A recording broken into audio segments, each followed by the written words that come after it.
Como é que recorda a memória de Paulo Martins? Parece evidente que o Paulo Martins tem um lugar na história política da Madeira.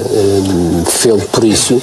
Foi, como eu disse hoje na Assembleia, um lutador, foi um homem que sempre defendeu acerrimamente as suas convicções, as suas causas e foi até o fim com elas. Este caráter que ele tinha de lutador levou a, como eu disse, a lutas muito significativas na Assembleia em prol daquilo que acreditava. E isso é de facto algo que deve ser louvável, deve ser homenageado, digamos assim, porque a construção da nossa democracia deve muito a este tipo de comportamento e a este tipo de pessoas. Eu acho que o Paulo Martins, como disse, marcou o seu lugar na história política da Madeira. Estávamos em campos opostos do ponto de vista político. Como adversário, era um adversário leal. Eu cheguei a apanhá-lo também em 2007, que ele voltou à Assembleia, teve um período na Assembleia. É um adversário absolutamente leal, com quem era possível conversar, trocar ideias e, obviamente, estabelecer aqui um diálogo, obviamente não necessariamente de unanimidade relativamente ao pensamento, porque ele não era um homem de unanimismos, mas um diálogo em que cada qual defendia as suas ideias, as suas convicções de forma muito clara. E, portanto, era um democrata, de facto, e era um homem que lutou pela democracia. E eu acho que foi totalmente justo a ordem, o Presidente da República, Jorge Sampaio, ter concedido a ordem de liberdade ao Fica a faltar eventualmente aqui na região. Eventualmente fica a faltar, e eu acho que a região, enfim, deve isso ao Paulo Martins e isso deve ser feito.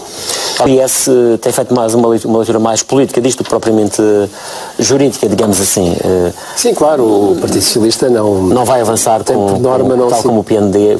Nós não podemos fazê-lo, até porque não somos assistentes do processo, contrariamente ao PND. Mas há aqui questões que devem ser acauteladas e devem ser comentadas do nosso ponto de vista. Nós, e pegando na expressão de nós não estarmos a abordar o tema do ponto de vista jurídico, nós não temos que o fazer. O Ministério Público deverá fazer o seu trabalho e nós confiamos na justiça portuguesa. De qualquer maneira, há sempre opiniões que não são de juristas. Eu não sou jurista e, portanto, aquilo que vou dizer não é uma opinião enquanto jurista, mas enquanto cidadão, por um lado, e enquanto conhecedor da realidade orçamental da Madeira. E portanto, eu tenho, neste momento, dados e conhecimento suficiente para poder opinar sobre algumas das coisas que estão neste despacho. Eu considero que este despacho é um despacho incompetente e irresponsável. E porquê que é incompetente? É incompetente porque as duas razões fundamentais que o Ministério Público apresenta para não, levar a julgamento os arguidos que estavam identificados é a questão do dolo e a questão do prejuízo. Ou seja, por um lado diz, não há tudo o que foi feito, não há prova que tenha existido prejuízo para o Estado ou para a região. Ora, eu acho que qualquer um de nós que acompanha estas coisas da região autónoma da Madeira e dos orçamentos da região autónoma da Madeira sabe que, por exemplo, esta dívida oculta teve juros de demora de 700 milhões de euros. Ora, se isto não é um custo quantificável e significativo para a região, eu não sei o que é um custo. Isto é a primeira nota. A segunda nota. Toda a gente também sabe que, com base nesta questão da dívida oculta, que aumentou de forma significativa aquilo que era a dívida da região, nós tivemos o nosso rating que desceu significativamente para níveis de lixo ou abaixo de lixo, como sabem, até ficou abaixo daquilo que era o país, que também já estava quase ao pé do lixo. E, portanto, nós descemos para esse nível. Ora, isso teve uma consequência significativa que foram os empréstimos que a região tinha e os empréstimos que as empresas públicas da região tinham foram alvo de alterações do ponto de vista daquilo que eram as condições de crédito que nós tínhamos, ou seja, pagamos mais juros. E em alguns casos, e eu quero notar em alguns casos, houve cláusulas que existiam nos contratos que dizia que, basicamente, se o rating baixasse, nós tínhamos que amortizar o empréstimo na totalidade. Estou-me a lembrar, por exemplo, a Zarc Finance, que era uma empresa que foi criada como veículo para empréstimos às sociedades de desenvolvimento, que tivemos que pagar 190 milhões de euros de uma vez, que era para pagar em 20 anos e tivemos que pagar de uma vez, por causa da descida do rating. E, portanto, estes dois casos são casos flagrantes de prejuízo direto, mas depois há outro prejuízo, que é aquele que o Helder Espina já disse, que é a questão do PAEF, do Plano de Estabilidade e Economia Financeira. A questão é enquadrar essas questões do ponto de vista jurídico, mas pronto, ok. Isso é a leitura política, isso é uma outra questão que eu não me meto, nessa matéria não me meto. Eu estou a dizer que isto é um prejuízo, ou seja, dizer que não há prejuízo, mas desculpe lá, mas a prova dos juros de demora está lá no próprio despacho. Ou seja, as razões que o procurador ou a procuradora diz que não encontrou para justificar o prejuízo está lá próprio. Pode haver muita subjetividade, enfim, okay, talvez, ou não há documentos, ou então... Aliás, até porque o despacho diz que ou então não foi feita a Tribunal não conseguiu reunir todos os requisitos para cada crime, não é? Que eram 3. Gil Rosa, então o Ministério Público veio à região, levou um avião cheio de documentos, andou aqui a fazer entrevistas, mas falou com quem? Falou, por exemplo, comigo ninguém falou. Falou com 50 pessoas. Não falou com os denunciados. Comigo ninguém falou. Portanto, há aqui um conjunto de fragilidades nesta investigação que eu não compreendo, confesso que não compreendo, mas como digo, eu sou um ingênuo nesta matéria, sou um leigo, não percebo nada disto e, portanto, o Ministério Público saberá as suas razões. Mas eu queria ainda dar uma outra nota que é muito importante, que eu disse que havia duas questões, uma era dos prejuízos e outra era da questão do dolo. O dolo, como todos sabem, é fazer de propósito. Exatamente. No fundo, fazer de propósito. Então eu vou dar um exemplo. O Secretário Regional das Finanças, que aliás, tal como todo o Governo, não sai bem deste despacho, essa é a razão pela qual o Governo Regional e o PSD está tudo caladinho, porque este despacho enxovalha completamente o Governo Regional, apesar de não o criminalizar, enxovalha completamente. Mas a questão do dolo, vamos à questão do práticos sai bem, porque não é pesado, não é? Portanto, mas, quer dizer,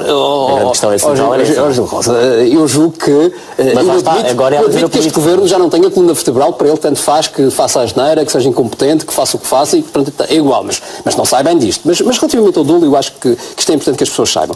O despacho, a determinada altura, diz uma coisa que é muito relevante sobre a questão do dolo, que é a Madeira, se não tivesse ocultado entre 2008 e 2010 os encargos assumidos e não pagos, ou seja, esconder a dívida, entre 2008 e 2010 não tinha acesso, por exemplo, ao programa Pagar a Tempo e Horas, do qual a região foi a principal beneficiária. Teve 256 milhões do programa de Pagar a Tempo e Horas. Ou seja, como é que teve? Só teve porque o Secretário das Finanças ocultou esta informação. E o Secretário das Finanças sabe que ocultou. E o despacho diz que o Secretário sabia que estava a ocultar.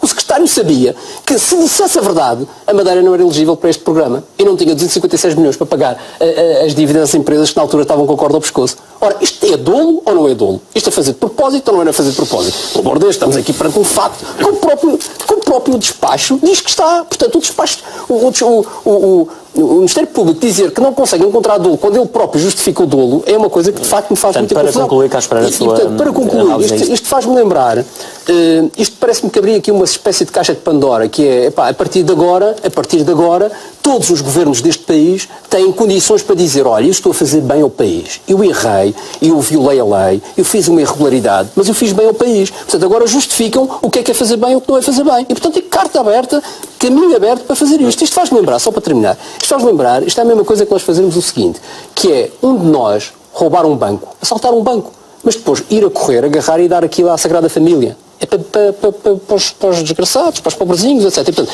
nós fizemos bem, nós roubamos o banco, fizemos uma ilegalidade, cometemos erros, furamos a lei, mas entregamos o dinheiro aos pobrezinhos. Ora, isto é absolutamente lamentável e, obviamente, que eu acho que a região autónoma da Madeira e o país em geral não fica bem com este despacho, porque eu não tenho nenhuma vontade específica que haja uma criminalização no governo, não é isso que está em causa. Agora, o que está aqui em causa é que estas matérias não se voltam a repetir e isto que aconteceu e este despacho é permitir que isto possa voltar a repetir isto. Também a opinião do muito rapidamente para avançarmos para um outro tema. Parece muito importante sobre isto. Nós não estamos, pelo menos o Partido Socialista não está obcecado relativamente a esta questão da justiça, até porque o Sr. Deputado dar-me a razão, eu sei que sim, que o Partido Socialista, muito antes deste processo Cuba Livre, mas muito antes deste processo Cuba Livre, alertou para um conjunto de circunstâncias, nomeadamente esta questão do encargos assumidos e não pagos. Eu disse aqui várias vezes, o Gil Rosa testemunha disso, eu disse aqui várias vezes que os encargos assumidos e não pagos era uma espécie de bomba atómica no orçamento regional. Disse várias vezes e não tinha aqui nenhum processo Cuba Livre. E, portanto, nós estamos aqui perante uma responsabilização política que é preciso que seja colocada em cima da mesa. Aliás,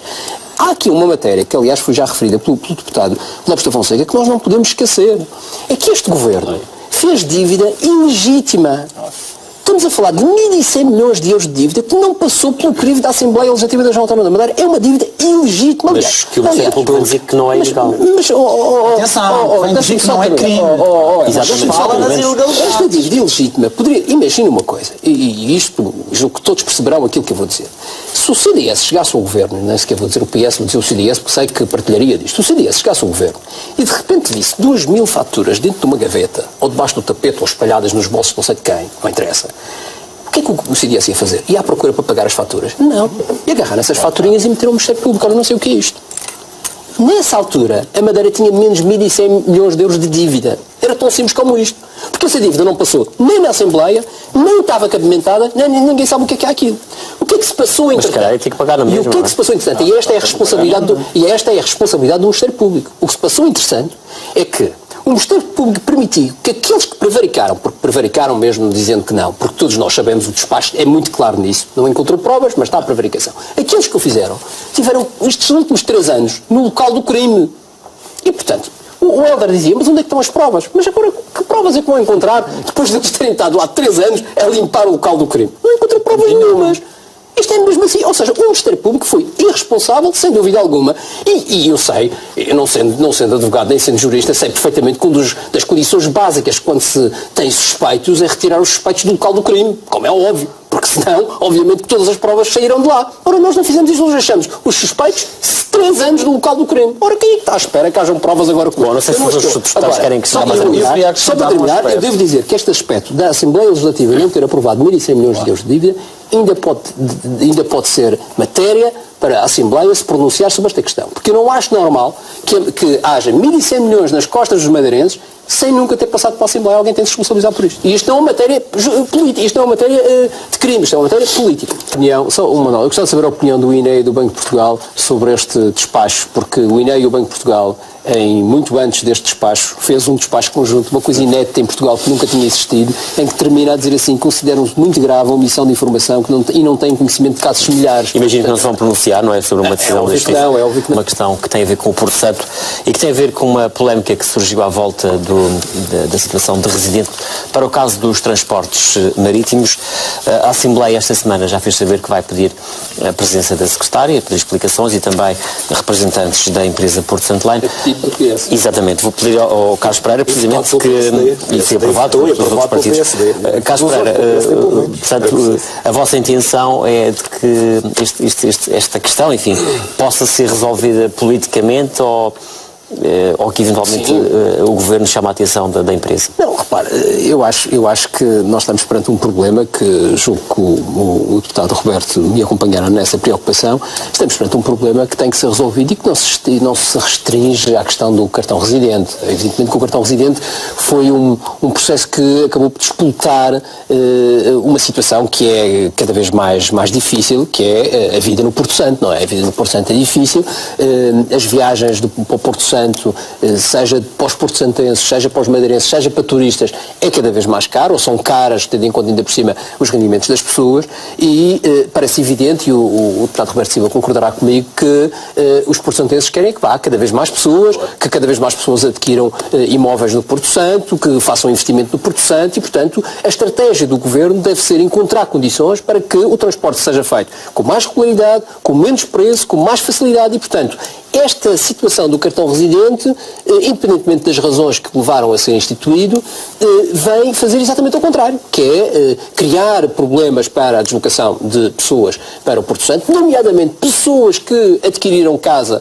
no Porto Santo, e isso é uma questão fundamental. Uma pessoa que adquire uma casa no Porto Santo pode e deve ter um direito preferencial relativamente a outra que fez um investimento. Aliás, o governo do PSD e do CDS criou o cartão Gold. E porquê criou o cartão Gold? O que é o cartão Gold? Ou Visa Gold?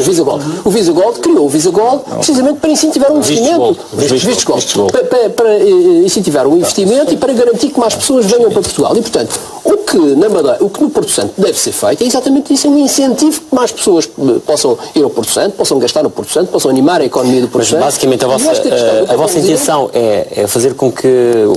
Facilitar. A nossa intenção isto é preciso facilitar. Eu percebo que há por aqui, nesta matéria, uma questão empresarial. Mas isso é uma matéria que já não nos diz respeito. O Governo tem que assegurar e tem que resolver essa questão. Portanto, a questão é quem deu autorização à companhia em causa que tem a concessão para o Porto Santo para criar este cartão residente e, portanto, complicar estas viagens para o Porto Santo, tal como existiam, foi o Governo Regional.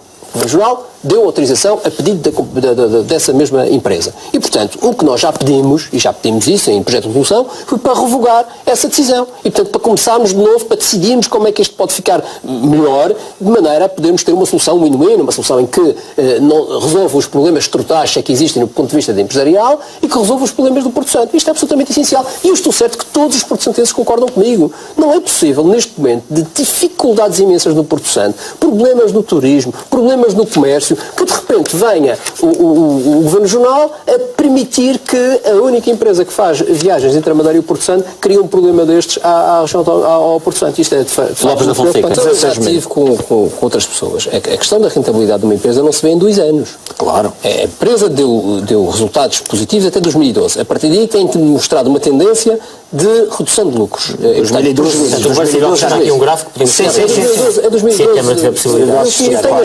Eu tenho as contas. Até 2009 funcionou bem. Usar uma parte dos lucros dos outros anos para suportar estes anos mais difíceis. As coisas não. Os lucros deixaram de existir a partir de 2012. E, portanto, há aqui um problema estrutural, evidentemente. Os lucros dos anos anteriores já voaram. Tem que ser analisado. Mas é como eu digo. Mas a questão é sempre política, não é? Portanto, A questão é política e o Governo Regional cometeu aqui um erro, do meu ponto de vista, que é um erro de modelo. O erro de modelo é os cidadãos do Porto Santo não podem estar sujeitos às flutuações de mercado da empresa. Não podem estar sujeitos. Portanto, tem que existir aqui uma lógica. Estão sujeitos porque com esta mudança agora são sujeitos. Vamos deixar o Roberto Silva concluir. Eu ia concluir. Mas eu julgo que o Governo Regional devia se preocupar mais com os porto-santenses e menos com quem vai fazer esse serviço. Porque a questão de fundo é esta. Se a ideia for caminhar para um aprofundamento daquilo que são um modelo de ligações entre a Madeira e o Porto Santo e eventualmente a introdução do subsídio de apoio ao passageiro, que para mim parece-me absolutamente natural, eu acho que é preciso refletir sobre tudo.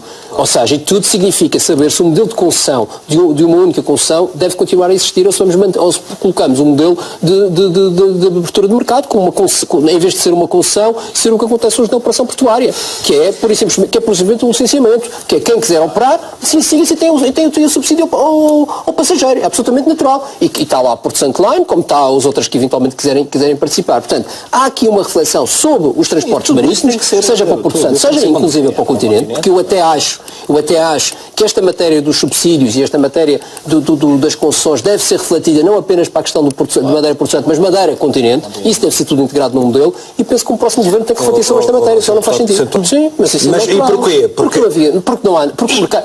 Por uma razão muito simples. E o Porto Santo terá para 2 barcos? O Porto Santo já tem um. Já tem um e poderá ter 2. No Porto Santo nós temos um termo, dizemos um é pouco, 2 é muito. Para tudo. Para o comércio, para tudo. A concessão de uma linha para o continente só faz sentido por uma única razão. O mercado está aberto há 2 anos e não apareceu nada. E, portanto, o Governo tem que encontrar condições... Eu também tenho dúvidas que apareça para o Porto Santo. Não, mas o Governo... Porque 2 estou convencido.